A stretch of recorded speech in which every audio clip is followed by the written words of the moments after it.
আসামি ওই কৃষি ব্যাংকেরই চারতলায় ভাড়াটিয়া হিসেবে থাকে। তাদের দেনা পরিশোধের জন্যই মূলত সে এই পরিকল্পনা গ্রহণ করে। ১,৫২,৯১০ টাকা আমরা এ যাবৎ পর্যন্ত উদ্ধার করতে পেরেছি। ১৫ আগস্ট রোজ শুক্রবার ব্যাংকের হিসাব মতে ১৬,১৫,০৭০ টাকা তাদের চুরি হয়। তার প্রেক্ষিতে রূপসা থানা এবং আমাদের ডিবির একটা চৌকস টিম সঙ্গে সঙ্গে চুরি যাওয়া টাকা উদ্ধার কল্পে বিভিন্ন জায়গায় অভিযান পরিচালনা করে এবং আসামি গ্রেপ্তার করে এবং বিভিন্ন পর্যায়ে আসামির দেওয়া তথ্য মতে ১,৫২,৯১০ টাকা আমরা এ যাবৎ পর্যন্ত উদ্ধার করতে পেরেছি এবং যে মূল যে আসামি তাকে আজকে বিজ্ঞ আদালতে উপস্থাপন করা হয় 164 এর জন্য এবং সে নিজেকে জড়িয়ে স্বীকারোক্তিমূলক জবানবন্দি প্রদান করে এবং আসামি ওই কৃষি ব্যাংকেরই চারতলায় ভাড়াটিয়া হিসেবে থাকে এবং সে পেশা একজন কেমিক্যাল মিস্ত্রি, অর্থাৎ বিভিন্ন ধরনের মেকানিক মিস্ত্রি, গ্রাইন্ডিং মেশিন নিয়ে এসে কাজ করে। যন্ত্র কাটা, ভল কাটা, কলাপসেবল গেট কাটার তার যন্ত্রপাতি আছে এবং এই চোরাই কাজে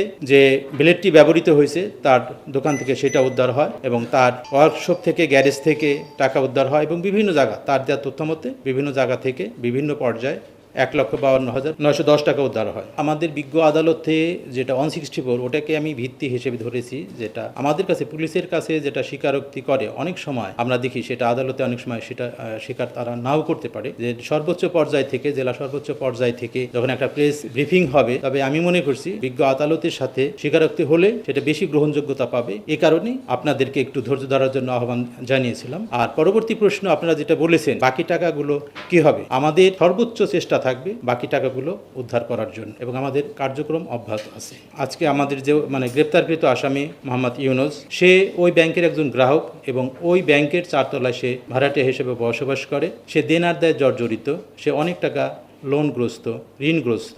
দেনা পরিশোধের জন্য সে ব্যাংকের কাছে লোন চায় এবং ব্যাংক তার কাছ থেকে কাগজপত্র নেয়। পরবর্তীতে সে লোন না পেয়ে ব্যর্থ হয়। যখন নাকি সে লোন পায় না ওই ব্যাংক থেকে, সে লোন পাইতে ব্যর্থ হয় এবং বিভিন্ন দেনাদারের, বিভিন্ন পাওনাদারের চাপ তার উপর এবং সংসারের খরচের জন্য তার টাকার প্রয়োজন হয়। ওই পরিকল্পনা থেকেই তার দেনা পরিশোধের জন্যই মূলত সে এই পরিকল্পনা গ্রহণ করে এবং সে এই কাজটি ঘটায় এবং শুক্রবার সকাল ৬টা হতে দুপুর ২টা পর্যন্ত বিভিন্ন সময় সে এই কাজটা সংঘটিত করে। এই ঘটনার পরে আমাদের কাছে আবার অনুভব হয়েছে তাদের নিয়ে বসা প্রয়োজন। আমরা অচিরেই বাংলাদেশ ব্যাংক সহ অন্যান্য ব্যাংকের প্রতিনিধি নিয়ে আমরা মিটিং করব এবং আমাদের দৃষ্টিতে যেখানে নিরাপত্তার ঘাটতি আছে, যেখানে নিরাপত্তা বাড়ানো প্রয়োজন, আমরা অ্যাওয়ারনেস প্রোগ্রাম করব। তাদেরকে নিয়ে আমরা বসবো যাতে ভবিষ্যতে এ ধরনের ঘটনার পুনরাবৃত্তি না ঘটে এবং পর্যাপ্ত নিরাপত্তা নিশ্চিত করা হয়।